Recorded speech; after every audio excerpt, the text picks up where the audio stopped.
दोस्तों ये है अफ्रीका कॉन्टिनेंट जो कि धीरे धीरे दो भागों में टूट रहा है और ऐसा बताया जा रहा है कि जल्द ही आठवां कॉन्टिनेंट भी आप लोगों को देखने को मिल सकता है। लेकिन आखिर ऐसा क्यों होता है? क्यों कॉन्टिनेंट टूट जाते हैं? क्यों लिथोस्फेरिक प्लेट दो भागों में टूट जाते हैं? और यदि ऐसा कुछ होने वाला है तो ये कब तक में हो सकता है? और यदि अफ्रीकन कॉन्टिनेंट टूटते हैं तो इससे इंडिया पे क्या इफ़ेक्ट पड़ेगा? तो आइए आज की इस वीडियो में हम लोग इन सारे बातों को जानेंगे। जैसा कि आप लोग जानते हैं, ये है हमारा अर्थ जिसमें 7 कॉन्टिनेंट है: Asia, Europe, Africa, north America, south America, Antarctica and Australia. जिसमें से सबसे बड़ा कॉन्टिनेंट हमारा एशिया कॉन्टिनेंट है और विश्व का दूसरा सबसे बड़ा कॉन्टिनेंट हमारा अफ्रीका है, जिसके बारे में आप याद रखिए, आगे हम लोग को जानना है इसके बारे में। और विश्व का सबसे छोटा कॉन्टिनेंट हमारा ऑस्ट्रेलिया कॉन्टिनेंट है। तो चलिए वापस आते हैं अफ्रीका पे, जिसका एरिया 30.37 मिलियन किलोमीटर स्क्वायर है। 1 किलोमीटर स्क्वायर का मतलब आप इस तरह से समझ सकते हैं कि 1 किलोमीटर लंबाई और 1 किलोमीटर चौड़ाई के वर्ग के अंदर जितना भी एरिया आया वो हुआ 1 किलोमीटर। तो अफ्रीका का एरिया है 30.37 मिलियन किलोमीटर स्क्वायर और इंडिया का एरिया है 3.287 मिलियन किलोमीटर स्क्वायर।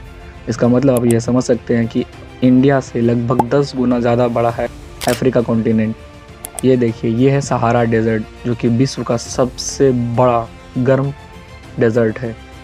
इसका एरिया 9.2 मिलियन किलोमीटर स्क्वायर है, यानी इंडिया से लगभग 3 गुना ज़्यादा बड़ा और चाइना के बराबर तो उसका अफ्रीका का डेजर्ट है। 2016 के डाटा के अनुसार अफ्रीका का टोटल पॉपुलेशन 121 करोड़ के आसपास है और इंडिया का पॉपुलेशन 140 करोड़ प्लस। दुनिया की सबसे लंबी रिवर जो है नाइल रिवर, वो भी अफ्रीका में ही बहती है। यदि हम बात करें डायमंड की, तो विश्व को सबसे ज़्यादा डायमंड देने वाला अफ्रीका कॉन्टिनेंट ही है। यदि हम बात करें मिनरल्स और रिसोर्सेज की, तो अफ्रीका कॉन्टिनेंट जितना धनी कोई भी कॉन्टिनेंट नहीं है। लेकिन बात करें वहीं गरीबी की, तो जितना गरीब अफ्रीका कॉन्टिनेंट है उतना विश्व में कोई भी कॉन्टिनेंट नहीं है, यानी सबसे गरीब कॉन्टिनेंट भी अफ्रीका ही है।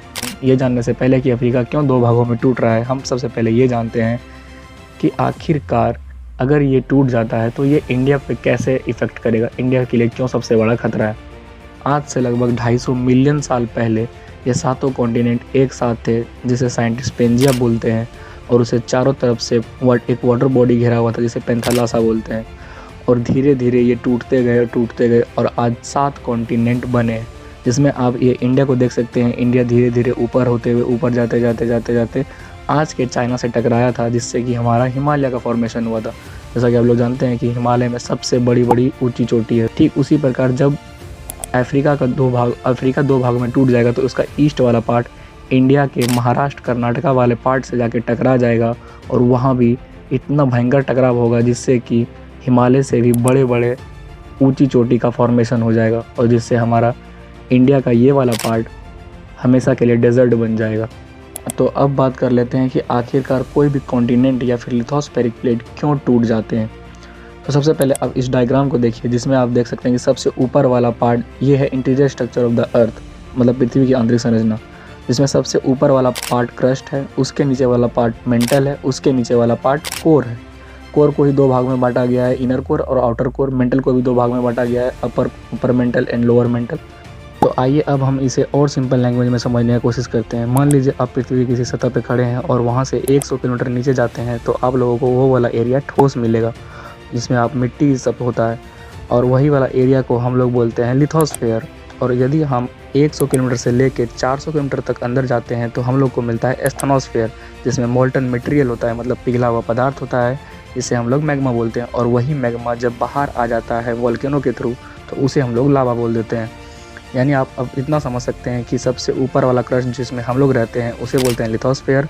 100 किलोमीटर तक वो अंदर गहराई होता है और 100 किलोमीटर के नीचे जाइएगा तो आप लोगों को मिलेगा एस्थनोस्फेयर, जिसमें कि मैग्मा होता है। वही मैग्मा बार बार बाहर आना चाहता है, लेकिन वो बाहर आ नहीं पाता है। क्योंकि 100 किलोमीटर मोटा लिथोस्फेयर है उसके ऊपर, लेकिन वो बार बार उस पर लिथोस्फेयर पे पुश करता है। बार बार पुश करने के कारण वहाँ पे क्रैक डेवलप होता है और क्रैक डेवलप होने के कारण उस जगह का एरिया धीरे धीरे नीचे धंस जाता है और वहाँ पे गहरी खाई का निर्माण हो जाता है।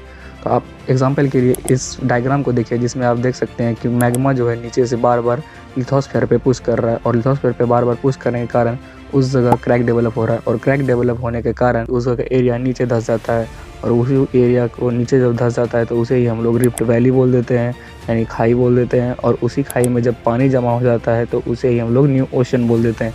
जैसे एग्जांपल के लिए रेड सी। तो आशा करता हूँ आप लोग को इस वीडियो से समझ गए होंगे कि कैसे रिफ्ट वैली का फॉर्मेशन होता है।